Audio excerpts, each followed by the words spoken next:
दोस्तों welcome to zero आई इसमें आपका स्वागत है दोस्तों। तो ये हम लोग 13वां क्लास ले रहे हैं यूपीएससी प्रीलिम्स एमसीक्यू का, ठीक है, जो आपका 2025 के लिए इम्पोर्टेंट है। देखिए अभी ये क्लास हम लाइव लेने वाले थे, लेकिन कुछ टेक्निकल एरर के कारण जो है वीडियो रिकॉर्ड नहीं हो पाया, तो हम मतलब लाइव नहीं आ पाए। तो अब हम रिकॉर्डेड क्लास आपके लिए लेके आ रहे हैं, जो आपको 11 बजे रात आज मिल जाएगा, ठीक है। तो चलिए स्टार्ट करते हैं आज का क्लास। तो देखिए दोस्तों, अभी तक हम लोग 2 टेस्ट जो है 100 क्वेश्चन का कर चुके हैं, ठीक है। अब हम लोग जो टेस्ट करने जा रहे हैं वो 201 क्वेश्चन से शुरू होगा। हम लोग का टारगेट है कि प्रीलिम्स होते होते तक 4-5 क्वेश्चन आराम से हम लोग प्रैक्टिस कर लें, ताकि आपको कोई भी दिक्कत प्रीलिम्स निकालने में ना हो, ठीक है। तो चलिए स्टार्ट करते हैं आज का क्लास। इसका पीडीएफ हम आपको टेलीग्राम चैनल पे शेयर कर दिए, और टेलीग्राम चैनल का लिंक इस वीडियो के कमेंट सेक्शन में दे दिए। वहाँ आपको पीडीएफ हिंदी इंग्लिश दोनों में मिल जाएगा। चलिए, अगर आप बस इतना अच्छे से करके चले जा रहे हैं एमसीक्यू का क्लास, और जो हम आपको थ्योरी पढ़ा रहे हैं, अगर उतना आप कर लेंगे तो प्रीलिम्स आपका बहुत ही अच्छे से जाएगा, कोई भी दिक्कत नहीं होगा निकालने में, ठीक है दोस्तों। तो देखिए पहला क्वेश्चन है, बोला consider the following statement. Statement 1 है, कथन 1 है, the depletion of the stratospheric ozone, ठीक है, is more pronounced in the Antarctic than in the Arctic. बोल रहा है आर्कटिक की तुलना में अंटार्कटिक में समताप मंडलीय ओजोन का ह्रास अधिक हो, स्पष्ट है।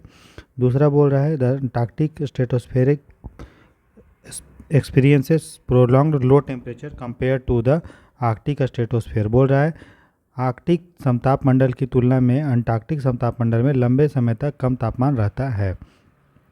देखिए आपको भी पता है, हम पढ़ते भी हैं कि ओजोन लेयर जो है ओजोन होल में होल हो जा रहा है ना। क्यों हो जा रहा है ओजोन लेयर में होल? क्योंकि आपका वहाँ कहाँ और कहाँ हो रहा है ज़्यादा, अंटार्कटिका में, ठीक है। क्यों हो रहा है? क्योंकि देखिए अंटार्कटिका जो है वो बहुत ही ठंडा है आर्कटिक के तुलना में। वहाँ का टेम्परेचर जो है आपको पता है, स्ट्रेटोस्फियर 0 से 13 किलोमीटर में क्षोभ मंडल होता है ट्रोपोस्फियर, फिर 13 से 50 किलोमीटर के ऊंचाई पे क्या रहता है, स्ट्रेटोस्फियर। वहीं पे आपका ओजोन लेयर रहता है समताप मंडल में, स्ट्रेटोस्फियर में। तो होता क्या है कि ओजोन लेयर हमको अल्ट्रावायलेट रे से बचाता है, लेकिन जब बहुत ही ज़्यादा टेम्परेचर कम हो जाता है, जैसे अंटार्कटिका का टेम्परेचर जो है -78 डिग्री सेल्सियस है, कहाँ पे, अंटार्कटिका के ऊपर जो समताप मंडल है वहाँ पे, स्ट्रेटोस्फीयर वहाँ पे। तब जो उतना ज़्यादा उतना कम टेम्परेचर हो जाता है, तो अंटार्कटिका के ऊपर आर्कटिक में भी, अंटार्कटिक ज़्यादा ठंडा है, तो वहाँ पे एक बादल का निर्माण होता है जिसको बोलते हैं पोलर स्ट्रेटोस्फेरिक क्लाउड। क्या बोलते हैं? पोलर ध्रुवीय समताप मंडलीय बादल। तो ये बादल क्या करता है, आपको पता है कि हम लोग जो है यूज कर रहे हैं क्लोरोफ्लोरोकार्बन्स, या ऐसे कंपाउंड यूज कर रहे हैं जिसमें क्लोरीन होता है। तो क्लोरीन क्या करता है, आपका टूट जाता है। जो Cl2 मॉलिक्यूल है वो टूट के Cl रेडिकल फ्री रेडिकल बनाता है, और ये रेडिकल जो है उसको एक आधार मिल जाता है कहाँ पे, पोलर स्ट्रेटोस्फेरिक क्लाउड में, जो अंटार्कटिका में ज़्यादा बनता है। तो वहाँ पे जाके वो रुक जाता है, ठीक है, आराम से वो रहने लगता है। और यहीं पे आपका ओजोन लेयर है O3 मतलब ओजोन हुआ। तो ये जो Cl रेडिकल है ये ओजोन से रिएक्ट करता है, और ओजोन को जो है वो तोड़ देता है ओजोन में प्लस फ्री रेडिकल में। और ये फ्री रेडिकल फिर ओजोन से अगले ओजोन से रिएक्ट करता है, और क्लोरीन आइटम भी रिएक्ट करता है, और धीरे धीरे करके वो तोड़ते जाता है। तो जो ओजोन O3 था वो O2 और फ्री ओजोन में कन्वर्ट हो रहा है, ठीक है। क्यों हो रहा है? क्योंकि पोलर स्ट्रेटोस्फेरिक क्लाउड बहुत ही ज़्यादा बन रहा है अंटार्कटिका में। क्यों ज़्यादा बन रहा है? क्योंकि वहाँ का टेम्परेचर जो है हमेशा ठंडा रहता है अंटार्कटिक के तुलना में, आर्कटिक के तुलना में, और ठीक है लंबे समय तक रहता है। अंटार्कटिका में देखिए आर्कटिक जो है वहाँ पे ज़मीन है और पानी भी है अगल बगल, है ना, जिसके कारण उसका टेम्परेचर जो है घटते बढ़ता रहता है। लेकिन अंटार्कटिका में चूँकि आपको लगभग चारों तरफ पानी ही पानी है, साउदर्न हेमिस्फीयर में मैक्सिमम आपको देखोगे डिस्टर्बेंस बहुत कम है ना, और वहीं नॉर्थ हेमिस्फीयर में डिस्टर्बेंस ज़्यादा है। लैंड और पानी का टेम्परेचर थोड़ा रेगुलेट होते रहता है, मेंटेन होते रहता है। इसके कारण से अंटार्कटिका में जो है आपका ओजोन का होल, ओजोन लेयर का में जो है वो पतला हो रहा है। देखिए ओजोन होल का ये मतलब नहीं है कि ओजोन लेयर में छेदा हो गया। ओजोन लेयर जब पतला हो जाता है, थीन हो जाता है, तो बोलते हैं ओजोन में छेद हो गया। ओजोन लेयर की मोटाई को नापा जाता है दोस्तों एक यूनिट में, जिसका होता है नाम डॉप्सन यूनिट में होता है, ठीक है। ओजोन जो है अच्छा चीज़ है, ठीक है, जब वो आपका स्ट्रेटोस्फेयर में आता है। वही ओजोन जब आपका ट्रोपोस्फेयर में बनता है, समताप मंडल में, मतलब हम लोग जब निकालते हैं ओजोन किसी भी प्रोसेस के द्वारा, तो वो ओजोन जो है ग्लोबल वार्मिंग काम करता है। तो अगर ओजोन आपका समताप मंडल में है तो उसको गुड ओजोन ओजोन बोला जाता है, और वही ओजोन अगर आपका हमारा क्षोभ मंडल में बन रहा है किसी भी प्रक्रिया से, तो वो एक पोल्यूटेंट का, ग्रीन हाउस गैस का काम करता है। ठीक, तो बोल रहा है कि आर्कटिक की तुलना में अंटार्कटिका में जो है समताप मंडलीय ओजोन का ह्रास अधिक होता है, सही है। स्टेटमेंट 2 बोल रहा है कि यहाँ पे लंबे समय तक ठंडा टेम्परेचर रहता है आर्कटिक स्ट्रेटोस्फेयर की तुलना में, तो ये भी सही है, और ये इसको करेक्ट व्याख्या भी कर रहा है। तो आंसर जो होगा वो होगा कथन 1 और 2 कथन सही है, और कथन 1 के लिए कथन 2 का स्पष्टीकरण जो है वो ठीक है। नेक्स्ट बोल रहा है question, which of the following measures can increase the earth albedo. Earth का जो अल्बीडो है वो कौन बढ़ा सकता है। अल्बीडो क्या होता है कि देखो, सूर्य के प्रकाश, किसी भी चीज़ का अल्बीडो अगर हम देखेंगे तो हम देखेंगे कि उस पर जितना सूर्य का प्रकाश या कोई भी प्रकाश पड़ रहा है, लाइट पड़ रहा है, तो कितना उसको वो वापस भेज दे रहा है, रिफ्लेक्ट कर दे रहा है। तो जाहिर सा बात है, जो हल्का कलर का होगा, ठीक है, जितना ज़्यादा सफ़ेद होगा या हल्का होगा उसका रिफ्लेक्टिविटी जो होगा अल्बीडो अधिक होगा। ठीक, देखो जो लोग सांवले होते हैं, मतलब इंडियन लोग हम लोग सब ब्लैक ही हैं, सांवले हैं, तो हम लोग को जो है गर्मी ज़्यादा लगता है। ठीक है, और हम क्योंकि हम लोग ब्लैक टाइप का है तो हम लोग हीट को एब्जॉर्ब कर लेते हैं। ठीक है, राइट, और हम लोग इस तरह काला भी हैं। लेकिन वही अगर अंग्रेज का बात करेंगे तो उसका स्किन जो है लाइट को रिफ्लेक्ट कर देता है, क्योंकि उसका कलर, त्वचा जो है वो सफ़ेद है। तो गर्मी में इसलिए हम लोग जो है यूज पसंद करते हैं कि सादा कपड़ा पहने, ताकि हीट हम लोग का रिफ्लेक्ट हो जाए बॉडी से, सूर्य का प्रकाश हम लोग को ठंडा लगे। वहीं गर्मी में, अगर ठंडा में देखोगे हम लोग मोटा मोटा और काला काला कपड़ा पहनते हैं, देखो स्वेटर ये सब सब डार्क कलर का होता है, उससे हम लोग को हीट एब्जॉर्ब हो जाता है ना। जो भी सूर्य का प्रकाश पड़ता है तो हम लोग का स्वेटर में एब्जॉर्ब हो जाता है, और उससे जो हमारा बॉडी जो है गर्म रहता है। ठीक है, तो जो चीज़ का लाइट, जो चीज़ हल्का होगा, हल्का मतलब सफ़ेद कलर का होगा, ठीक है, तो जो जितना हल्का कलर का होगा, ठीक है, उतना ज़्यादा क्या होगा, उसको अल्बीडो ज़्यादा होगा। पढ़ते हैं तो बोला अर्थ का अल्बीडो हम कैसे बढ़ा सकते हैं, मतलब ऐसा क्या करें कि सूर्य का प्रकाश जो अर्थ पे पड़े वो ज़्यादा ज़्यादा रिफ्लेक्ट हो, पृथ्वी पे कम आए। ठीक है, जिससे क्या होगा, अल्बीडो जितना ज़्यादा होगा उतना वो चीज़ गर्म कम होगा और ग्लोबल वार्मिंग कम होगा। इसीलिए हम लोग अर्थ का अल्बीडो बढ़ाने का आर्टिफिशियल तरीका भी अपनाते हैं, नेचुरल प्रक्रिया के द्वारा भी अर्थ का अल्बीडो बढ़ता है। जैसे अगर हम सल्फेट का एरोसोल, एरोसोल क्या होता है, एयर और सॉलिड, मतलब हवा और सॉलिड का जो मिक्सचर होता है तो उसको एरोसोल बोला, लिक्विड ड्रॉपलेट्स भी उसमें होता है।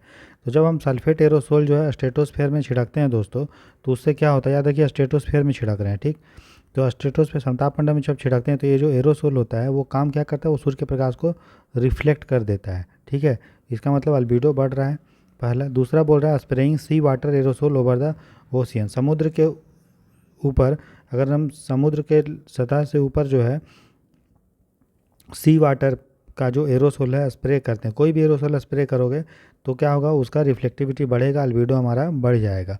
ठीक है, इसीलिए अगर हम समुद्र के ऊपर गहरा काला बादल है तो वो एब्जॉर्ब कर लेगा, वहीं अगर सी वाटर का एरोसोल है तो क्या करेगा, रिफ्लेक्ट करेगा। जितना समुद्र का ड्रॉपलेट, जितना भी पानी का ड्रॉपलेट जितना छोटा होगा दोस्तों, उतना अल्बीडो ज़्यादा होगा।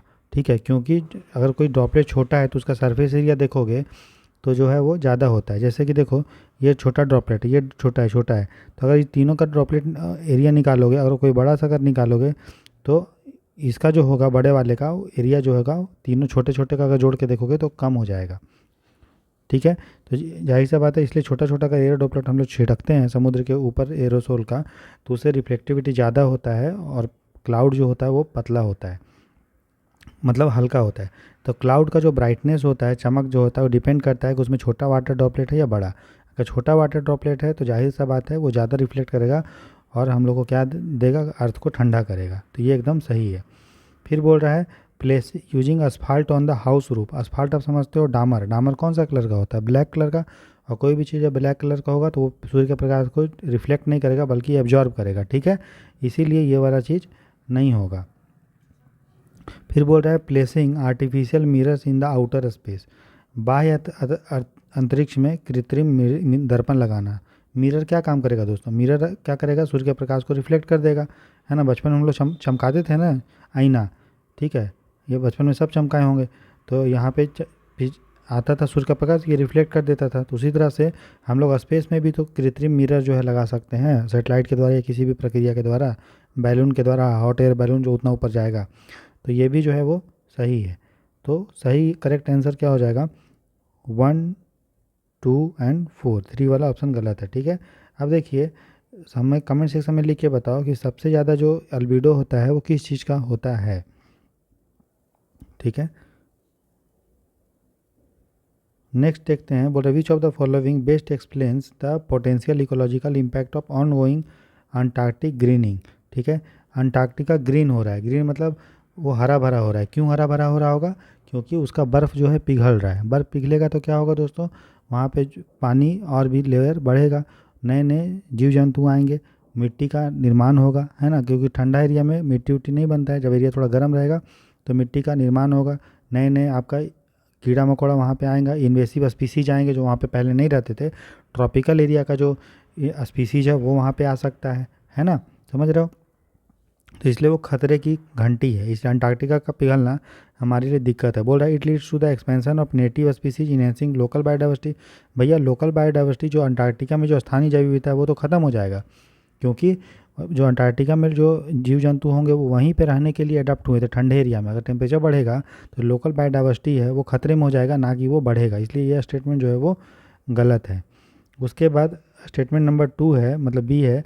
बोल रहा है it promotes the introduction of non native species potentially disrupting the fragile Antarctic ecosystem. तो ये तो सही बात है कि अगर इससे क्या होगा, गैर देसी प्रजातियों के आगमन को बढ़ावा देता है, जिससे नाजुक अंटार्कटिका की पारिस्थितिकी तंत्र में संभावित रूप से व्यवधान उत्पन्न हो सकते हैं। ये सही है, तो यही हमको प्राप्त करना था, ये हमारा सही है। बाकी देख लेते हैं। बोल रहे it can stabilise ice melt by providing a natural barrier against melting. भाई अगर गर्म अंटार्कटिका अगर ग्रीन होगा उससे क्या होगा, और भी हमारा जीव जंतु जब आएंगे अंटार्कटिका में, जो पेड़ पौधा होगा उसका जड़ क्या करेगा, मिट जो बर्फ़ उर्फ होगा वो और उसको तोड़ेगा, तो और हमारा जो बर्फ़ पिघलेगा और तेज़ी से पिघलेगा ना, स्टेबिलाइज थोड़ी होगा बर्फ़ पिघलने का, तो ये गलत हो जाएगा। फिर बोल रहा है it reduces the nutrient flow in Antarctic water affecting marine ecosystem. ठीक है, बोल रहा है इससे न्यूट्रिएंट फ्लो जो होगा अंटार्कटिक वाटर में कम हो जाएगा। नहीं, पेड़ पौधा अगर आएगा तो न्यूट्रिशन और भी जाएगा, तो और भी वहाँ पे जीव जंतु जो होंगे बाहर से आएंगे और वहाँ का पूरा इकोलॉजी जो है वो तहस नहस हो जाएगा, जो लोकल बायोडाइवर्सिटी वहाँ पे खतरे में आ जाएगा। इसलिए ये भी जो है हमारा गलत है। तो करेक्ट आंसर हो गया ऑप्शन बी। क्वेश्चन है 4। ठीक है, किसी भी एरिया में इन्वेसिव स्पीसीज आता है तो अच्छा चीज़ नहीं, क्योंकि वहाँ का लोकल बायोडाइवर्सिटी खतरे में हो जाता है। भले वहाँ पे हो सके कि और भी नए नए जीव जंतु आने लगे और बायोडाइवर्सिटी और भी रिच हो जाए, लेकिन लोकल बायोडाइवर्सिटी हो नुकसान हो जाएगा। नेक्स्ट बोल रहा है कंसीडर द फॉलोइंग स्टेटमेंट, निम्नलिखित कथनों पर विचार कीजिए। बोल रहा है the presence of the large amount of algae increases dissolve oxygen in water body. बोल रहा है बड़ी मात्रा में अगर सवाल होगा तो जल निकाय में घुलित ऑक्सीजन के स्तर को बढ़ा देता है। दूसरा बोल रहा है discharge of hot waste water from industry reduces dissolve oxygen level in water body. सबसे पहले देखिए ये इन्वायरमेंट इकोलॉजी का क्वेश्चन है। ठीक है, अब देखिए अगर अलगी बहुत ही ज़्यादा होगा दोस्तों, ऑक्सीजन का मतलब बहुत ही ज़्यादा होगा, तो आपको पता है अलगी जब बहुत ही ज़्यादा होता है किसी भी इकोसिस्टम में, है ना, अलगी क्या करता है, आपको जो है ऑक्सीजन हमको देता है। ठीक है, लेकिन क्या जितना ऑक्सीजन है ऑक्सीजन अलगी छोड़ेगा तो क्या सब ऑक्सीजन हमारा पानी में घुल जाएगा? क्या नहीं, पानी में घुलने के लिए कुछ क्राइटेरिया होता है ऑक्सीजन का घुलने का। ठीक है, वो डिजॉल्व ऑक्सीजन पानी में मौजूद रहता है। बहुत ही ज़्यादा अलगी होगा तो क्या होगा, वो अपने में कंपटीशन करेगा, कंपटीशन करने के बाद क्या होगा दोस्तों, वो मरेगा। मरेगा तो फिर उसका क्या होगा, डिकम्पोजिशन, सड़ेगा। और जब भी कोई चीज़ सड़ता है उसको सड़ाता कौन है, aerobic bacteria. Generally aerobic bacteria जो है उसको सड़ाता है, एनारोबिक भी हो सकता है।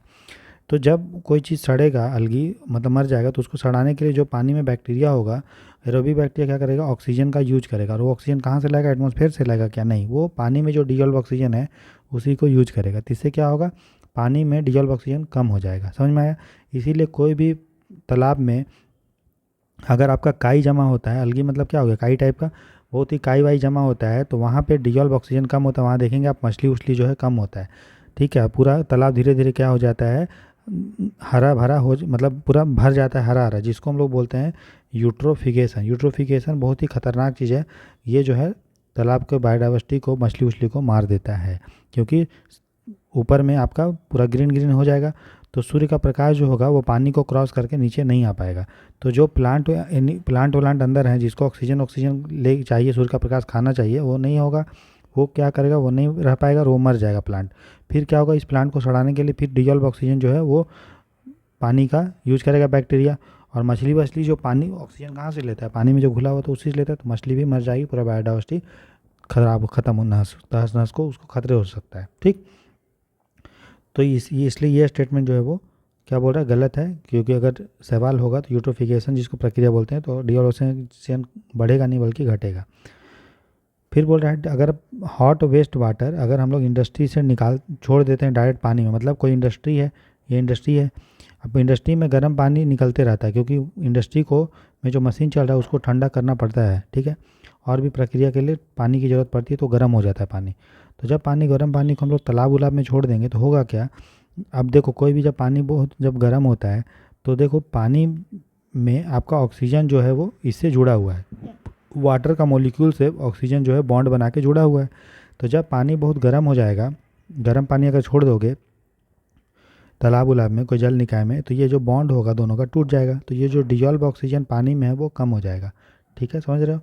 तो वही इसमें लिखा हुआ है कि अगर हॉट वेस्ट वाटर अगर हम छोड़ते हैं इंडस्ट्री का, तो उससे पानी में जो डिजॉल्व ऑक्सीजन है वो कम हो जाता है। इसीलिए पानी जो ठंडा पानी होता है वहाँ उसमें डिजॉल्व ऑक्सीजन मतलब पानी उसमें जो है होल्ड करने का, कोल्ड वाटर में ऑक्सीजन को होल्ड करने का पावर अधिक होता है और वार्म वाटर में कम होता है। क्यों होता है कम, हमने आपको बता दिया, कि बॉन्ड जो है कमज़ोर हो जाएगा। तो कौन सा कथन सही है, क्वेश्चन जो स्टेटमेंट जो सही है वो हो जाएगा ऑप्शन हमारा बी। कमेंट सेक्शन में लिख के बताओ। अच्छा, अभी ये क्वेश्चन और आ जाएगा, ठीक है, कमेंट सेक्शन में लिख के बताइए। एक कॉन्सेप्ट होता है बायोलॉजिकल ऑक्सीजन डिमांड। ये बताइए अगर बायोलॉजिकल ऑक्सीजन डिमांड अधिक होगा तो वो जो तालाब होगा या वो जो पानी होगा, अगर कोई पानी का कोई जल निकाय, कोई वाटर बॉडी का अगर बायोलॉजिकल ऑक्सीजन डिमांड बहुत ही ज़्यादा है तो वो पानी साफ़ सुथरा है या फिर गंदा है, पोल्यूटेड है, क्या है बताइए। ठीक है, क्वेश्चन नंबर, ये सब हमने इन्वायरमेंट इकोलॉजी में पढ़ा है, वैसे कुछ आएगा वो कॉन्सेप्ट तो फिर भी बता देंगे। बोल रहा है consider the following statement. Statement 1 है coastal wetlands are highly effective at long term carbon storage. बोल रहा है तटीय आर्द्रभूमियाँ दीर्घकालिक कार्बन भंडारण में अधिक प्रभावी होती है। और दूसरा बोल रहा है the majority of soil in coastal wetland is anaerobic due to consistent water saturation. बोल रहा है कि कोस्टल जो हमारा वेटलैंड्स है, आर्द्रभूमि है, वहाँ पे आपको जो मिट्टी है वो एनारोबिक होता है, मतलब उसमें ऑक्सीजन कम होता है, जिसके कारण वाटर सेचुरेशन अधिक होता है। तो देखिए कोस्टल वेटलैंड जो है एक तरह का इकोटोन एरिया है ना, वेटलैंड्स, ठीक है, ये कोस्टल वेटलैंड, ठीक है। इसमें क्या होता है आपको पता है, ये बहुत ही ज़्यादा इसमें ऑक्सीजन को एब्जॉर्ब मतलब कार्बन डाइऑक्साइड को एब्जॉर्ब करके रख पाता है, क्योंकि कोस्टल में बहुत सारे प्लांट होते हैं, प्लस इनकी मिट्टी विट्टी होती है, तो वो क्या करती है, ऑक्सीजन को अपने पास एब्जॉर्ब करके रखती है। और यहाँ की जो मिट्टी होती है वो एनारोबिक होती है मैक्सिमम। एनारोबिक मतलब उसमें जो है ऑक्सीजन का कमी होता है।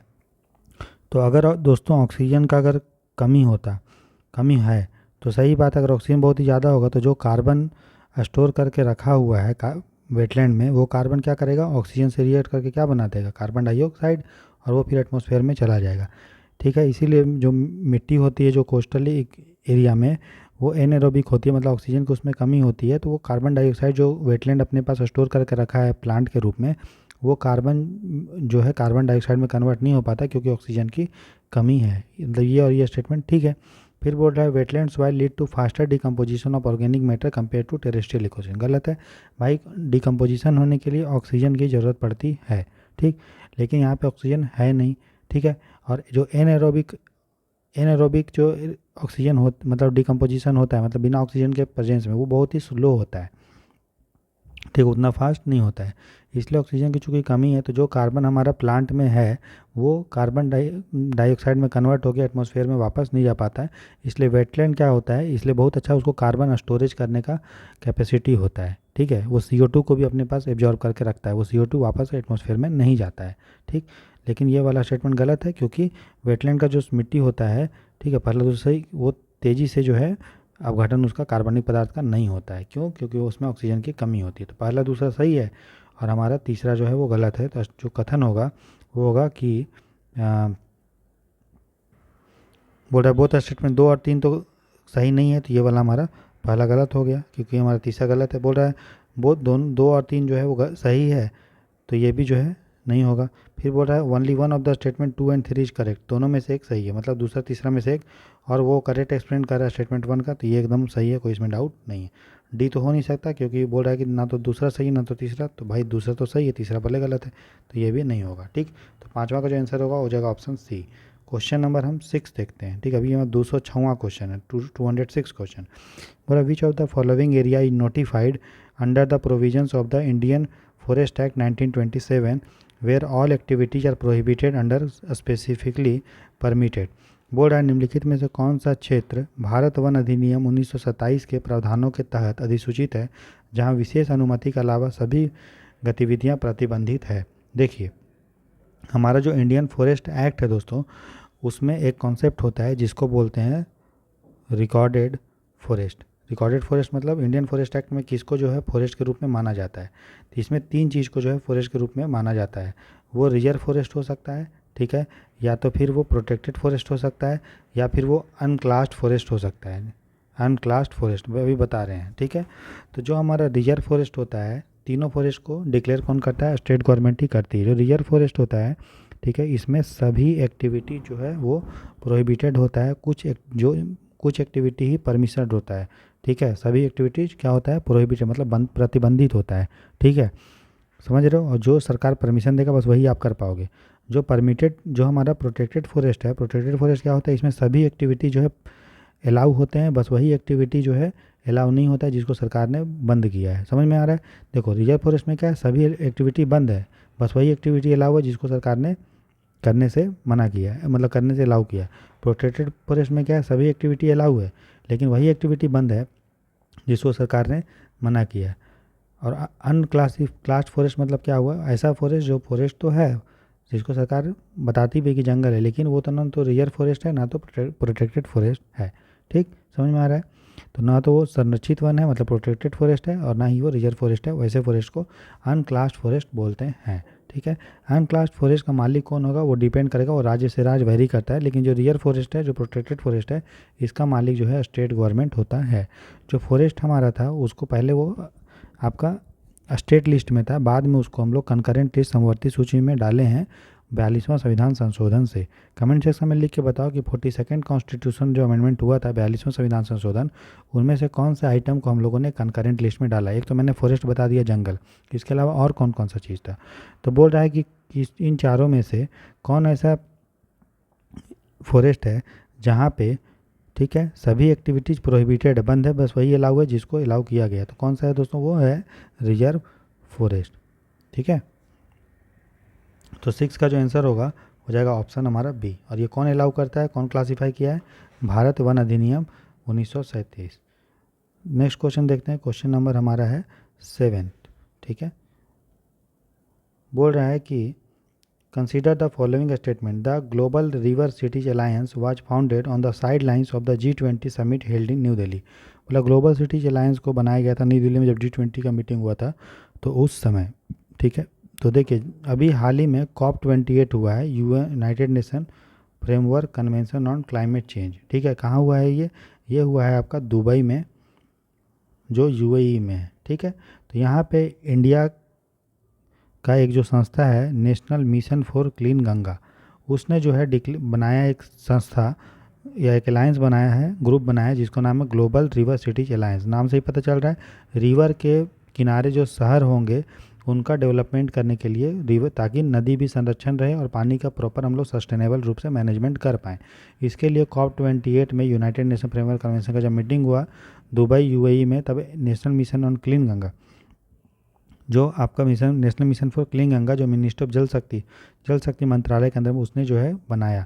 तो G20 में नहीं बना, कब बना भाई, COP28 का जब मीटिंग हुआ UNFCCC का UAE दुबई में, मतलब दुबई में हुआ, UAE में तब हुआ। ठीक, बोला it's primary focus is on, पहला गलत है, बोला सही कौन सा है, तो भाई पहला तो सही गलत है, तो ये हमारा 2 ऑप्शन चला गया, ये और ये। फिर देखिए its primary focus is on the boosting international trade by utilising river network between member country. क्या इसका मकसद अंतर्राष्ट्रीय व्यापार करना था। ये कितना इलॉजिकल चीज़ है कि नदियों के द्वारा व्यापार करोगे, कितना बेकार चीज़ है ना। पानी का प्रॉपर यूज करो। क्या ऐसा होगा क्या कि इंडिया की एक नदी है वो आपका बह रहा है यूक्रेन में, नहीं ना होगा, तो कैसे होगा, ये गलत है, इसलिए ये वाला भी गलत है। करेक्ट आंसर कौन सा है दोस्तों, कोई नहीं, तो आंसर क्या होगा, ना तो एक सही है ना तो 2, तो हो जाएगा क्या 7 का डी। क्वेश्चन नंबर दोस्तों 8 देखते हैं, बोला consider the following statement regarding international efforts to control ozone depletion. Ozone संरक्षण को नियंत्रित करने के अंतर्राष्ट्रीय प्रयासों के संबंध में निम्नलिखित कथनों पर विचार करो। ठीक, बोला Montreal Protocol mandates the same phase out timelines for all countries due to the severity of ozone depletion. बोल रहा है देखो मॉन्ट्रियल प्रोटोकॉल जो बोल रहा है कि ओजोन संरक्षण की गंभीरता के कारण सभी देशों के लिए एक ही चरणबद्ध समाप्ति समय सीमा निर्धारित करता है। सबसे पहले हमको ये बताओ, ये क्वेश्चन जो स्टेटमेंट है कहीं से भी लॉजिकल लग रहा है क्या? ये बताइए, ओजोन डिप्लीशन के लिए क्या छोटा सा देश जो भूटान होगा वो उतना ही जिम्मेदार होगा जितना अमेरिका? नहीं, है ना। तो क्या सबके लिए हम एक टाइम लाइन दे सकते हैं क्या कि इतने तारीख तक आपको जो ओजोन डिप्लीशन सब्सटेंस जो ओजोन को डिप्लीट कर रहा है उसको आपको निकालना है अपने देश से? रोक कर सकते हैं? नहीं ना। इसलिए ये वाला स्टेटमेंट गलत है। भले आपको मॉन्ट्रियल प्रोटोकॉल के बारे में नहीं भी पता था, लेकिन क्या आपको लॉजिक ये बोल रहा है? सही नहीं बोल रहा है, क्योंकि एक कॉन्सेप्ट आपने पढ़ा होगा CBDR, common but differentiated responsibility. सबकी जिम्मेदारी तो बराबर है कि भाई हमको जो है green house gas ozone depletion को कम करना है, लेकिन रिस्पॉन्सिबिलिटी जो होगा वो डिफ्रेंशिएटेड है, मतलब अलग अलग है। ठीक है, तो मॉन्ट्रियल प्रोटोकॉल जब हुआ था दोस्तों, तो उसमें हम लोगों ने बात किया था कि हम लोग जो है ओजोन डिप्लीटिंग जो सब्सटेंस है जिसमें क्लोरोफ्लोरोकार्बन हाइड्रोक्लोरोफ्लोरोकार्बन होगा उसका हम लोग फेज आउट करेंगे। और टारगेट ये था कि हम लोग उसको 2040 तक जो है 80-85% कम करेंगे, और वो कंट्री टू कंट्री वेरी करता था। और उसके जगह हम लोग जैसे हाइड्रोक्लोरो जो कार्बन है या क्लोरोफ्लोरोकार्बन, जिसमें याद रखिए कोई भी चीज़ में अगर क्लोरीन है, कोई भी चीज़ में कोई भी कंपाउंड में, ठीक है, तो मैं इसका मतलब है वो ओजोन को नुकसान करेगा ही करेगा। अगर उसमें सिर्फ और सिर्फ फ्लोरीन है, मतलब क्लोरीन नहीं है, ठीक है, मतलब सिर्फ फ्लोरीन है। देखो फ्लोरीन, क्लोरीन, ब्रोमीन, आयोडीन, ये ब्रोमीन है, आयोडीन है, क्लोरीन है, किसी भी कंपाउंड में तो वो ओजोन को नुकसान पहुंचाता है। ठीक है, ओजोन डिप्लीशन करता है, ओजोन को क्षय करता है। लेकिन सिर्फ किसी कंपाउंड में सिर्फ फ्लोरीन है, मतलब क्लोरीन, ब्रोमीन, आयोडीन उसके साथ नहीं है, तो वो एक ग्रीन हाउस गैस होता है। ठीक है, वो ओजोन को नुकसान नहीं करेगा। तो हम लोगों ने बैन तो कर दिया कि मॉन्ट्रियल प्रोटोकॉल में हम लोग क्लोरोफ्लोरोकार्बन और हाइड्रोक्लोरोफ्लोरोकार्बन को यूज नहीं करेंगे, उसके जगह हम लोग हाइड्रोफ्लोरोकार्बन को यूज करेंगे। हाइड्रोफ्लोरोकार्बन में देखो कहीं भी आपका क्लोरीन नहीं है, हाइड्रोफ्लोरोकार्बन मतलब कहीं भी नहीं है, सिर्फ फ्लोरीन है, तो उसकी जगह ये यूज़ करेंगे। लेकिन हुआ क्या कि हम लोग ओजोन को तो क्षति से, मतलब अंटार्कटिका या ओजोन लेयर को क्षति से बचा लिए, क्योंकि हम लोग क्लोरीन वाला कंपाउंड यूज़ करना बंद कर दिया। और ये सब यूज होता था जनरली फ्री ठंडा चीज़ों को ठंडा करने में, ठीक है, टायर वायर में, रेफ्रिजरेटर में। ठीक है, उसके जगह हम लोग लेके आए हाइड्रोफ्लोरोकार्बन। लेकिन दिक्कत ये हुआ कि हाइड्रोफ्लोरोकार्बन लाने से हमारा ओजोन लेयर तो बच गया, लेकिन फ्लोरीन जो होता है ग्रीन हाउस गैस बहुत ही तगड़ा होता है, तो वो क्या किया, पृथ्वी के टेम्परेचर को बढ़ाने लगा। तो फिर हम लोग क्या किए, मॉन्ट्रियल प्रोटोकॉल में जो था एक चेंज किए जिसको बोलते हैं किगाली जो है एग्रीमेंट। किगाली जो है एक जगह है, कहाँ, रवांडा में शायद, है ना। कमेंट सेक्शन में लिख के बताओ क्या सही है? सही है। तो 2016 में जो है किगाली एग्रीमेंट हुआ, जिसका और वो हुआ COP28 में। तो COP28 में एक हमारा किगाली एग्रीमेंट हुआ, और वो किसका पार्ट था? वो पार्ट था मॉन्ट्रियल प्रोटोकॉल का।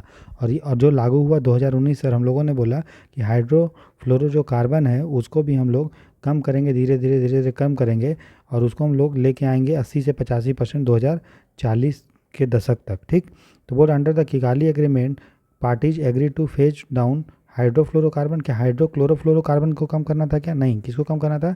हाइड्रोफ्लोरोकार्बन को, ना कि क्लोरोफ्लोरोकार्बन। ठीक है, क्योंकि हो सकता है ये होगा ग्रीन हाउस गैस, लेकिन इसको हम लोग काउंट नहीं करने वाले थे। ठीक है, तो ये भी गलत है। बोला कौन सा कथन सही है? कोई भी सही है क्या? नहीं, तो आंसर क्या होगा? दोनों के दोनों कथन गलत है, तो आंसर होगा गलत वाला ही पूछा है, तो बोला दोनों गलत है, 1 और 2। अब देखिए, अगर हम बात करेंगे कि ग्लोबल वार्मिंग, जो यहाँ पे एक टर्म यूज़ किया है ग्लोबल वार्मिंग पोटेंशियल, मतलब कौन सा चीज़ जो है, कौन सा कंपाउंड पृथ्वी के टेम्परेचर को बढ़ा सकता है बहुत ज़्यादा। ठीक है, तो मैंने बताया फ्लोरीन वाला ज़्यादा बढ़ाता है। तो हम लोग देख लेते हैं अभी ग्लोबल वार्मिंग क्षमता के आधार पे कंपाउंड का वर्गीकरण कि किसका ज़्यादा होता है किसका कम। तो देखिए दोस्तों, इसमें आप देख सकते हैं कि कैसे जो है ग्लोबल वार्मिंग पोटेंशियल अलग अलग कंपाउंड का अलग अलग है। ठीक है, इसमें हम लोग जो आधार बनाते हैं वो बनाते हैं किसको, कार्बन डाइऑक्साइड को। उसका मानते हैं कि इसका ग्लोबल वार्मिंग पोटेंशियल कितना है, 1 है। ठीक, समझ रहे हो। उसका मीथेन का कितना होता है, 42 से 70 गुना CO2 का। ठीक, नाइट्रस ऑक्साइड का क्या, 280 गुना किसका, कार्बन डाइऑक्साइड का। हाइड्रोफ्लोरोकार्बन का कितना, 400, मतलब 400 से 9000 गुना। पर फ्लोरोकार्बन का कितना, 4000 से 6000 गुना। और सल्फर सल्फर हेक्साफ्लोराइड का कितना 16,000 गुना, ठीक, लगभग, मोटा मोटी समझ में आ रहा है। तो देखो जिसमें फ्लोरीन है उसका ग्लोबल वार्मिंग पोटेंशियल कितना ज़्यादा है। इसीलिए किगाली एग्रीमेंट में हम लोगों ने क्या किया, जो मॉन्ट्रियल प्रोटोकॉल का थोड़ा सा चेंज था, हम लोगों ने बोला कि हम लोग जो है जितना भी फ्लोरीन वाला जो कंपाउंड हाइड्रोफ्लोरोकार्बन जो हम लोग यूज़ कर रहे हैं उसको हम लोग फेज आउट करेंगे 2040 तक, उसको जो है प्रोडक्शन ये सबको बैन करेंगे, मतलब बंद कर देंगे। कितना, 80 से 85%, ठीक है। तो दोनों गलत है, तो आंसर क्या हो जाएगा 1 और 2। क्वेश्चन नंबर 9 देखते हैं।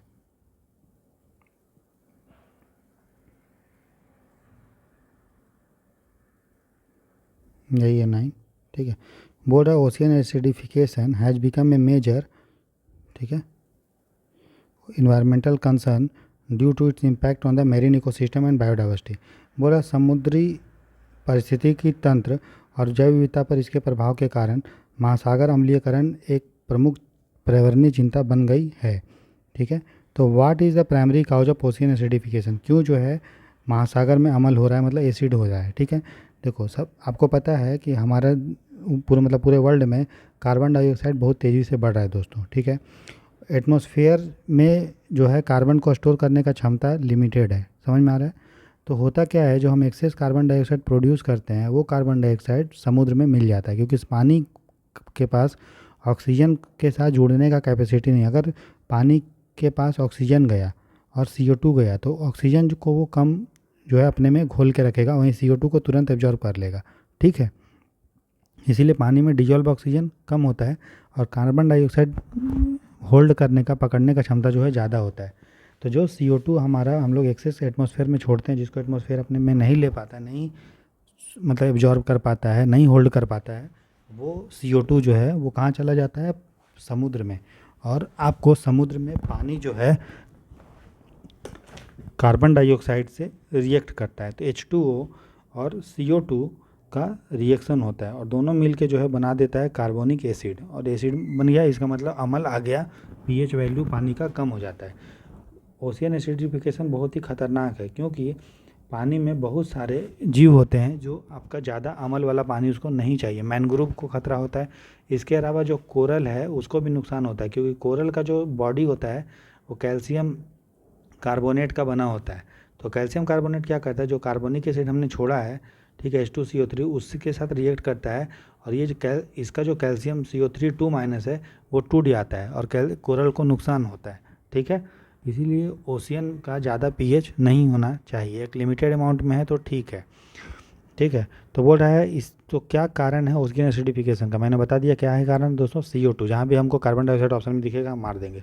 बोल रहा है increase nutrient run of from the agriculture activity, कृषि गतिविधियों से पोषक तत्वों का बढ़ता प्रभाव। इसके कारण क्या होता है, इसके कारण यूट्रोफिकेशन होता है, क्योंकि हम लोग जब एग्रीकल्चर करते हैं तो बहुत सारा फर्टिलाइजर ये सब यूज करते हैं, तो पानी के साथ जो है खेतों के द्वारा कहाँ चला जाता है, जल के द्वारा वो पानी में चला जाता है, और वो उससे के कारण पानी में जो है आपका नाइट्रेट ये सब बढ़ जाता है, जिसके कारण अलगी वल्गी जो है बहुत तेज़ी से ग्रो करने लगता है, क्योंकि जो नाइट्रेट है वो पेड़ पौधा के लिए क्या है, न्यूट्रिएंट का काम है। तो बहुत तेज़ी से पेड़ पौधा जो तालाब में बढ़ने लगते हैं।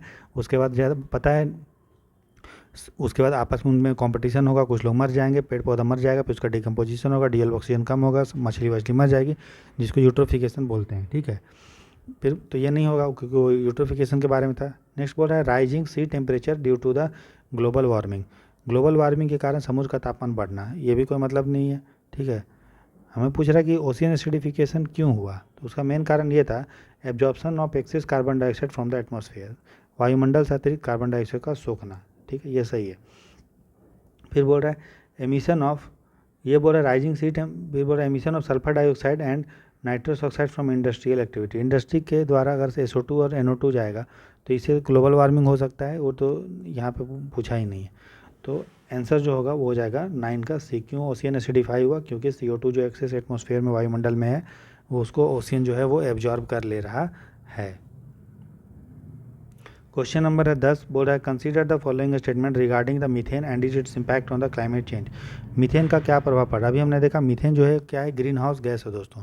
तो देखिए मैक्सिमम जो मीथेन हमको प्रोड्यूस होता है वो मीथेन कहाँ से होता है, वो आता है आपका मानव के द्वारा, ठीक है। जितना भी मीथेन निकल रहा है उसका 60% जो मीथेन है वो ह्यूमन के द्वारा होता है। और ह्यूमन का भी अगर मीथेन का बात करेंगे तो एग्रीकल्चर के कारण जो मीथेन प्रोड्यूस होता है वो ज़्यादा होता है एज कम्पेयर टू मीथेन आपका जो बाकी चीज़ों से प्रोड्यूस होता है, मतलब कोयला वोयला जलाने उलाने से।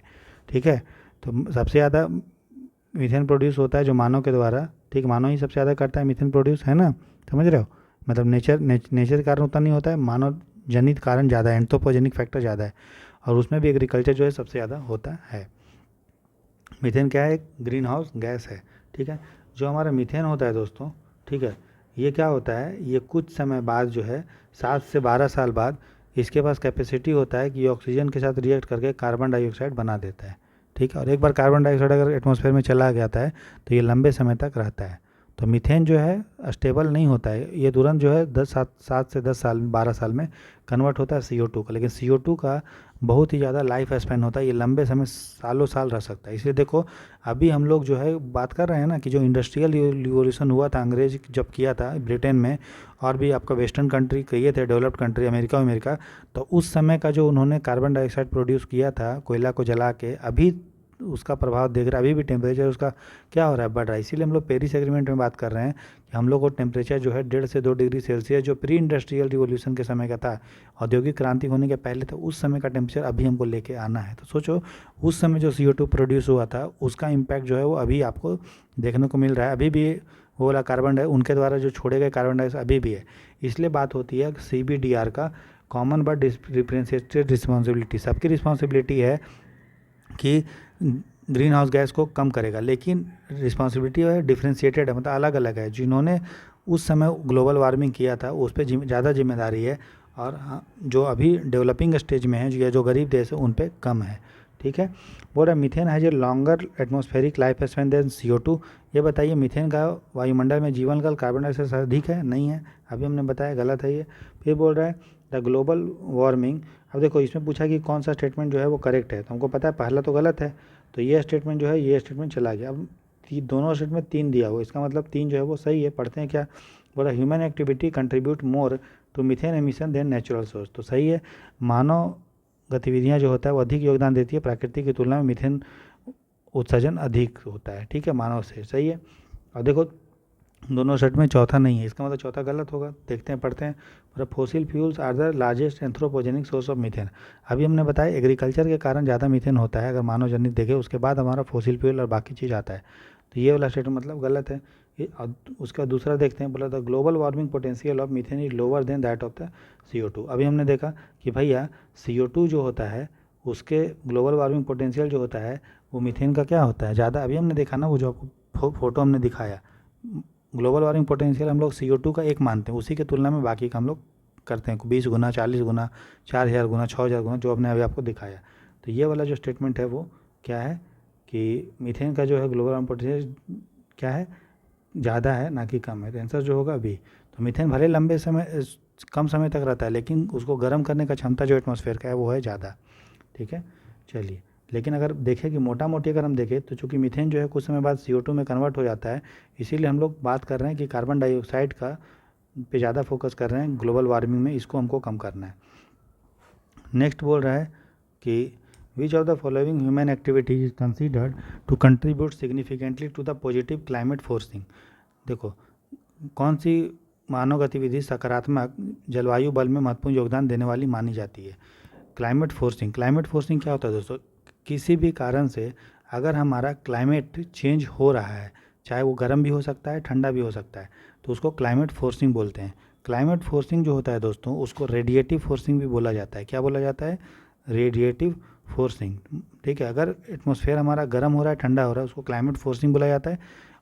और रेडिएटिव फोर्सिंग, फोर्सिंग मतलब क्यों फोर्स, क्योंकि ये फोर्स हम लोग कर रहे हैं बढ़ने पे। एटमॉस्फेयर ऐसे नॉर्मल टेम्परेचर का ही हमारा रहेगा ठीक है क्लाइमेट, लेकिन हम लोग किसी भी मानव कारण या नेचुरल कारण से वो फोर्स हो रहा है बढ़ रहा है, इसलिए उसको क्लाइमेट फोर्सिंग बुलाया जाता है। क्लाइमेट फोर्सिंग या रेडिएटिव फोर्सिंग दो टाइप का होता है, एक होता है पॉजिटिव और एक होता है नेगेटिव। ठीक, तो जब हम लोग का टेम्परेचर बढ़ जाएगा, ग्लोबल वार्मिंग होगा, ठीक है, टेम्परेचर बढ़ेगा तो उसको पॉजिटिव हम लोग बोलेंगे, पॉजिटिव फोर्सिंग। और अगर टेम्परेचर घटेगा तो उसको बोलेंगे नेगेटिव हमारा फोर्सिंग। ठीक है, नेगेटिव क्लाइमेट फोर्सिंग। तो बोल रहा पॉजिटिव, पॉजिटिव मतलब किसके कारण हमारा क्लाइमेट का टेम्परेचर बढ़ेगा। देखते हैं, लार्ज स्केल एफोरेस्टेशन। दोस्तों अगर पेड़ कहीं पे लगता है तो ये बताओ वो CO2 को एब्जॉर्व कर लेगा, ठीक है, प्लस आसपास के एरिया को ठंडा रखेगा, तो एटमॉस्फेयर हमारा क्लाइमेट ठंडा होगा ना कि गर्म, ये गलत हो गया। फिर बोल रहा है कार्बन सिक्वेस्ट्रेशन। दोस्तों का CO2 से कार्बन सिक्वेस्ट्रेशन मतलब क्या हुआ, पेड़ पौधा कार्बन डाइऑक्साइड या कोई भी जो बहुत सारे कंपाउंड्स होते हैं वो CO2 को एब्जॉर्ब कर लेता है, ओशियन भी एब्जॉर्ब कर लेता है। इससे क्या होगा, हमारा एटमॉस्फेयर क्या होगा, ठंडा। तो ये भी हमारा नहीं होगा। फिर बोल रहा है combustion of fossil fuel releasing CO2। अगर हम जीवाश्म ईंधन को जलाते हैं तो CO2 निकल रहा है, CO2 एक ग्रीन हाउस गैस है, उसके कारण हमारा टेम्परेचर बढ़ेगा, और वही हमारा पॉजिटिव फोर्सिंग का एग्जाम्पल है, ये सही है। फिर बोल रहा है एक्सपेंशन ऑफ ऑर्गेनिक फार्मिंग। दोस्तों ऑर्गेनिक फार्मिंग जब हम करेंगे तो हम केमिकल का प्रयोग कम करेंगे, नाइट्रोजन फर्टिलाइजर का, ये सब का प्रयोग कम करेंगे। हम लोग जो है आसपास का ही गोबर वोबर हो गया या फिर नेचुरल चीज़ का यूज़ करेंगे। इससे क्या होगा, CO2 ये सब कम प्रोड्यूस होगा, क्योंकि फर्टिलाइज़र बनाने में भी आपको नाइट्रस ऑक्साइड ये सब निकलता है, सल्फर ये सब निकलता है, तो ये सब ग्रीन हाउस गैस है। ठीक, तो ये भी जो है वो नहीं होगा, राइट। तो क्वेश्चन जो है वो सही है, इसका 11 का ऑप्शन हमारा सी। ठीक है, क्वेश्चन नंबर हम देखते हैं 12। बोल रहा है consider the following statement regarding the bio fertiliser. Bio fertiliser के बारे में हमारा है। देखिए भले क्लास आपका लंबा लंबा हो रहा है, लेकिन आपको कॉन्सेप्ट क्लैरिटी हो रहा होगा, तो ये मत सोचिए कि 40 मिनट हो गया और 11 क्वेश्चन हुआ। 11 भले क्वेश्चन हुआ, लेकिन आपको कॉन्सेप्ट इससे सीखने को 50-60 मिलेगा। ठीक है, और आपको एग्जाम निकालने में बहुत ही मदद करेगा, आपका कॉन्सेप्चुअल क्लैरिटी होगा और चीज़ों को अच्छे से आप समझ पाएंगे। बोला consider the following regarding the bio fertiliser. Bio fertiliser जैव उर्वरक के बारे में। तो देखो जैव उर्वरक, जैव मतलब क्या हो गया, जिसमें भी जीवन हो, वो प्लांट भी हो सकता है, एनिमल भी हो सकता है, माइक्रो ऑर्गेनिज्म भी हो सकता है। और उर्वरक क्या होता है, जो चीज़ को फर्टिलिटी को बढ़ा देगा। तो ऐसा प्लांट, ऐसा एनिमल या ऐसा माइक्रो ऑर्गेनिज्म जो सॉइल के फर्टिलिटी को बढ़ाता है, उसको हम लोग क्या बोलते हैं, जैव उर्वरक बोलते हैं। जैसे आपने साइनोबैक्टीरिया सुना होगा, ब्लू ग्रीन अलगी सुना होगा, राइजोबियम सुना होगा, है ना, एस्परजिलस सुना होगा, तो ये सारे चीज़ हैं। ठीक है, ये bacteria, fungus, cyanobacteria, plants, animal कुछ भी हो सकता है, राइट।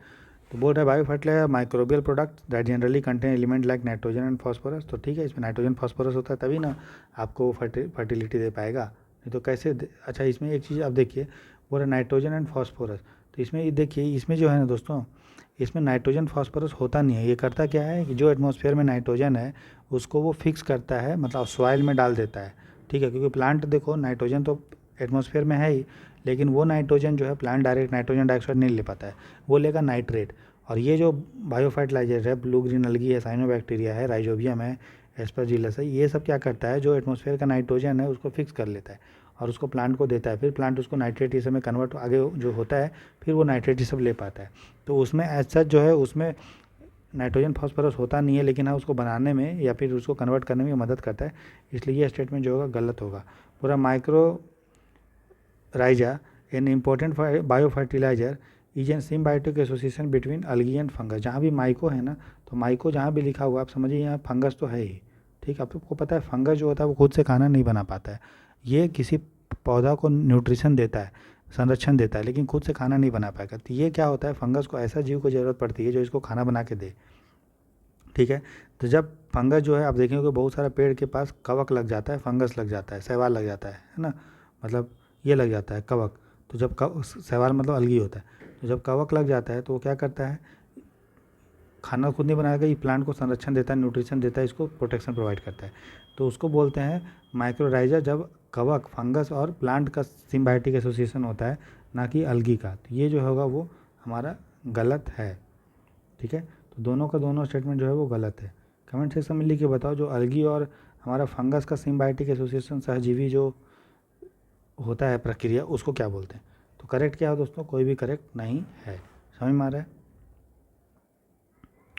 तो जो हमारा फंगस और जो जड़ में जो सिम्बायोटिक एसोसिएशन होता है, जिसको माइक्रोराइजा बोलते हैं, वो 90% जो प्लांट होते हैं जो ज़मीन में मिलते हैं उसमें ये होता है। फिर बोल रहा है which of the following articles of the Indian Constitution would require amendment to implement the one nation one election scheme as per recommendation of the Kovind committee on the simultaneous election. एक साथ चुनावों पर कोविंद समिति बना था, रामनाथ कोविंद जो थे हमारे पूर्व राष्ट्रपति, उसके अध्यक्षता में एक कमेटी बना था। उस कमेटी ने बोला कि भारत में एक राष्ट्र एक चुनाव होना चाहिए, और उन्होंने बोला सिर्फ आपको लोकसभा, राज्यसभा और लोकसभा, राज्यसभा, विधानसभा का चुनाव एक साथ नहीं करो, आप म्यूनसिपाल्टी और पंचायत का भी इलेक्शन साथ साथ होना चाहिए। ठीक, तो इन्होंने बोला इसके लिए कुछ आर्टिकल में आपको चेंज करना पड़ेगा, जैसे इन्होंने बोला आर्टिकल नंबर 327 में चेंज करना पड़ेगा कि ये आर्टिकल नंबर 327 जो है पार्लियामेंट को पावर देता है कि पार्लियामेंट के पास पावर है कि राज्यसभा, लोकसभा या विधानसभा का चुनाव से रिलेटेड मामले पे कानून बना सकता है। तो हम लोग को अगर डालना है उसमें साइमल्टेनियस इलेक्शन, है ना, तो हम लोग को 327 के तहत पार्लियामेंट के पास पावर है कानून बनाने का, तो उसमें हम लोग को साइमल्टेनियस इलेक्शन शब्द जो है वो यूज करना पड़ेगा, जो रिलेटेड है power of parliament to make provision with respect to the Vidhansabha, Loksabha, ये सारा चीज़ ये हो गया। दूसरा बोल रहा है आर्टिकल नंबर हमको 83 और 172 में चेंज भी करना पड़ेगा। जो 83 आर्टिकल है वो आपका रिलेटेड है लोकसभा के, पार्लियामेंट का जो सदन है उसके ड्यूरेशन से। लोकसभा का तो 5 साल का कार्यकाल होता है, उसके पहले भी वो भंग हो सकता है, और विधानसभा का कार्यकाल जो होता है आर्टिकल नंबर 172 में दिया हुआ है। तो इसमें हमको चेंज करने का ज़रूरत है। क्यों? क्योंकि मान लो लोकसभा और विधानसभा का जो 5 साल से पहले अगर भंग होता है, ठीक है, तो हम तो उसका तुरंत से फिर पूरा सबको भंग करके एक साथ चुनाव नहीं करा सकते। तो हम उसमें प्रावधान किए हैं कि साइमल्टेनियस इलेक्शन के लिए कि अगर जो है भंग भी होता है तो नया जो लोकसभा या विधानसभा चुन के आएगा तो बाकी का 5 साल में से जितना कार्यकाल बचा हुआ है, जिसको अनएक्सपायर्ड टर्म बोलेंगे, अनएक्सपायर्ड टर्म जो एक्सपायर नहीं हुआ, जो बच गया, उसी के लिए नया वाला विधानसभा उतने ही समय के लिए आएगा।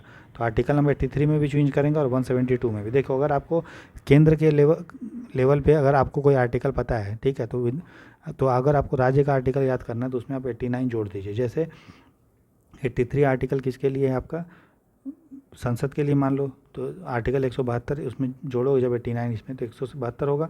तो 172 आर्टिकल किसका है, विधानसभा के लिए। समझ में आया? तो ये दोनों सही है। उसके बाद आर्टिकल नंबर हमारा जो 171 है वो आपका रिलेटेड है लेजिस्लेटिव काउंसिल से। किसका रिलेटेड दोस्तों? विधान परिषद से रिलेटेड है। और आपको पता है कि विधान परिषद के मतलब संरचना से रिलेटेड है, ठीक है। तो हम लोग 172 आर्टिकल में अब संरचना में थोड़ी ना हमको चेंज कर रहे हैं, बताओ, हम लोग composition of the legislative council में चेंज कर रहे हैं क्या? नहीं, नहीं ना कर रहे हैं। तो ये वाला साइमल्टेनियस से कोई मतलब ही नहीं है, तो ये नहीं होगा, ठीक है। तो जो आंसर होगा वो हो जाएगा 1, 2 एंड 4, 1, 2 एंड 4 डी होगा, ठीक है। इसके अलावा रामनाथ कोविंद जी ने ये भी बोला, था कि आर्टिकल नंबर जो है आपका 324 जो है ए में भी कन्वर्ट करना मतलब चेंज करना पड़ेगा, जो बोलता है कि पंचायत म्यूनसिपाल्टी का भी इलेक्शन जो है हो, ठीक है। इसके अलावा इन्होंने बोला था आर्टिकल 325 जो है एक नया आर्टिकल ऐड करना पड़ेगा, आर्टिकल 325 क्लॉज 2, जिसके तहत एक सिंगल जो इलेक्टोरल रोल बनेगा हर कंस्टिट्यूएंसी का, जो कॉमन होगा लोकसभा के चुनाव के लिए, विधानसभा के चुनाव के लिए और पंचायत के लिए, म्यूनसिपाल्टी के लिए, मतलब एक मतदाता सूची का बोला था इन्होंने। इसके अलावा इन्होंने बोला आर्टिकल 82 जो है ए डालना पड़ेगा, जिसके तहत हम लोग विधानसभा और लोकसभा का चुनाव एक साथ करवा पाएँ, ठीक है। तो ये सारा चीज़ बोला, ठीक है। चलिए क्वेश्चन नंबर हम देखते हैं 14। बोल रहा है कि which of the following flagship report recently publish by the world bank highlighted the challenges of the middle income trap faced by the country like India and China. हाल ही में विश्व बैंक ने एक रिपोर्ट जारी किया जिसके तहत ये बोला कि भारत और चीन जो है वो आपका मध्यम आय के जाल की चुनौतियों पे, मतलब मध्यम आय के जाल में फंस जाएगा, ठीक है। तो वर्ल्ड बैंक एक रिपोर्ट जारी करता है जिसका नाम है वर्ल्ड डेवलपमेंट रिपोर्ट। इसने बोला कि जो इंडिया और चाइना है वो मिडिल इनकम ट्रैप में फंस गया है, ठीक है। क्यों मिडिल इनकम ट्रैप? मतलब ना तो वो अमेरिका जैसा पैसा भी कमा सकता है, मतलब बहुत ही उच्च आय वाला रहेगा, ना ही नीचे जा सकता है, वो फंस चुका है, ठीक है। क्यों फंस चुका है? क्योंकि उसकी उन लोगों की इकनॉमी धीरे धीरे जो है नीचे जा रही है, ठीक है, मतलब स्लो हो रहा है, उतना तेज़ी से नहीं बढ़ रहा है। तो जिसके कारण प्लस जनसंख्या भी बढ़ रहा है, तो इसके कारण पर कैपिटा जो इनकम है वो ऊपर नहीं जा पाएगा, और वो नीचे भी नहीं आ पाएगा क्योंकि वो ठीक ठाक ग्रो कर रहा है इकनॉमी, ठीक। उसको तो रिपोर्ट को जारी किया कौन? वर्ल्ड बैंक ने, और उस रिपोर्ट का नाम है विश्व विकास रिपोर्ट या वर्ल्ड डेवलपमेंट रिपोर्ट। बाकी आपको पता है ease of doing business report World Bank जारी करता है, global financial stability report World Bank, World Economic Outlook IMF जारी करता है, ठीक है ना, या ग्लोबल इकोनॉमिक आउटलुक। क्वेश्चन है 15, आज का लास्ट क्वेश्चन देखते हैं। और which of the following organisation has been recently recognised by the WHO as the first country in order to eliminate leprosy. World में कौन सा देश पहला देश बना है जिसको WHO ने मान्यता दिया है कि उसने कुष्ठ रोग को जो है वो ख़त्म कर दिया है? देखो कुष्ठ रोग जो है वो आपका एक डिजीज है जो आपका बैक्टीरिया से होता है, फैलता है, और ये कम्युनिकेबल डिजीज है, संक्रमणकारी जो है वो बीमारी है। ठीक है, ये लगभग 120 से ऊपर देश में है, जिसको नेग्लेक्टेड ट्रॉपिकल डिजीज भी बोलते हैं। एनटीडी, नेग्लेक्टेड ट्रॉपिकल डिजीज, मतलब जिस पे ध्यान नहीं देते हैं, नेग्लेक्ट किया हुआ है, और लगभग ट्रॉपिकल कंट्री में पाया जाता है ये बीमारी होता है, और 120 से ऊपर देश में। तो हाल ही में जो है एक आपका जॉर्डन का शहर, जॉर्डन जो देश है उसका एक किंगडम है, उसका एक साम्राज्य जिसका नाम है हेसमाइट। तो जॉर्डन के अंदर जो हेसमाइट किंगडम है उसने उसको हाल ही में डिक्लेयर किया गया है कि उससे लेप्रोसी से वो मुक्त है। ठीक है, लेप्रोसी जो भी आपका बैक्टीरिया के द्वारा फैलता है, उस बैक्टीरिया का नाम है माइकोबैक्टीरियम लेप्री। माइकोबैक्टीरियम लेप्री, ये जो कम्युनिकेबल डिजीज है ये आपको त्वचा को, नर्वस सिस्टम को, ठीक है, और हमारे सांस की नली को प्रभावित करता है। ठीक है, तो आपको जॉर्डन का मैप देख लेना चाहिए। देख लीजिए जॉर्डन कहाँ पे है। तो आंसर तो हो गया 15 के, बाकी जॉर्डन का मैप देखिए। तो देखिए दोस्तों, ये जो है जॉर्डन है। ठीक, ये हमारा जॉर्डन हो गया, जिसका कैपिटल अमान है। ठीक, तो एक तरफ इसका इराक है, उसके ऊपर सीरिया है, इधर आपका जो है लेबनान है ना, यहाँ पे इधर इजराइल है, और इधर सऊदी अरेबिया, एक तरफ मेडिटेरेनियन सी है, इधर आपका पर्शियन गल्फ है। और जॉर्डन की जो सीमा याद रखिएगा वो आपका मेडिटेरेनियन सी को टच नहीं करती है। यहाँ पे और आपको अच्छे से दिखेगा इराक, इधर आपका इजराइल हो गया। ठीक है, या देखिए ये कमेंट सेक्शन में लिख के बताओ, क्या लेबनान की सीमा टच करती है क्या इसके साथ, जॉर्डन के साथ। ठीक है, तो आप देखेंगे कि जॉर्डन के साथ लेबनान का थोड़ा सा ऊपर से सीमा टच करता है। देख लीजिए, यहाँ पे सी ऑफ गैलीली है, वेस्टर्न बैंक है, डेड सी है। ठीक है, इधर सीरिया हो गया, सऊदी अरेबिया हो गया, यहाँ पे गल्फ ऑफ अकाबा हो गया, इजराइल हो गया, डेड सी हो गया, मेडिटेरेनियन सी के साथ भी उसका सीमा टच नहीं करती है। ठीक है, तो आज यहीं तक रखते हैं। अभी तक हम लोग 215 क्वेश्चन कर चुके हैं, और हमारा टारगेट है 4 से 5 हज़ार क्वेश्चन को पूरा कंप्लीट करने का प्रीलिम्स तक, ताकि कोई भी दिक्कत आपको नहीं हो। साथ ही साथ आपका थ्योरी का भी रिवीजन आपका चल रहा है, जिसमें लोग इकोनॉमी रिवाइज कर रहे हैं। ठीक है, फिर पॉलिटी करेंगे, फिर environment, ecology, science tech, history विस्ट्री सब करेंगे। ठीक है, तो जो लोग चैनल पर नए हैं वो लाइक शेयर सब्सक्राइब जरूर कीजिए, और टेलीग्राम चैनल को भी ज्वाइन कीजिए, जहाँ पे आपको पीडीएफ जो है मिलता है। टेलीग्राम चैनल का लिंक इस वीडियो कमेंट सेक्शन में। ठीक है, और ज़रूर बताइए, अपना फीडबैक जरूर दीजिए कि कैसा जो है आपको आज का क्लास लगा। ठीक है, और आज से क्लास के एंड में आपको एक छोटा सा मोटिवेशन कोट देंगे, ताकि आप हमेशा मोटिवेटेड रहें डेली बेसिस पे। तो ये तनु जैन मैम का है। ठीक है, आवाज़ सुनिए आप। इग्नोर करना सीखिए। अगर आपको यहाँ से कहीं पर भी पहुँचना है तो रास्ते में ऐसी बहुत सारी डिस्ट्रैक्शंस आएंगी, कुछ अच्छी लगेंगी, कुछ बुरी लगेंगी, लेकिन अगर हम वहाँ अटक गए तो हम अपने गोल तक कभी नहीं पहुँच पाएंगे। इसीलिए हमें कोशिश करनी चाहिए कि अगर हमें अपनी लाइफ में कुछ अचीव करना है, और सबसे इम्पोर्टेंट मानसिक शांति अचीव करनी है, we must learn to ignore कर।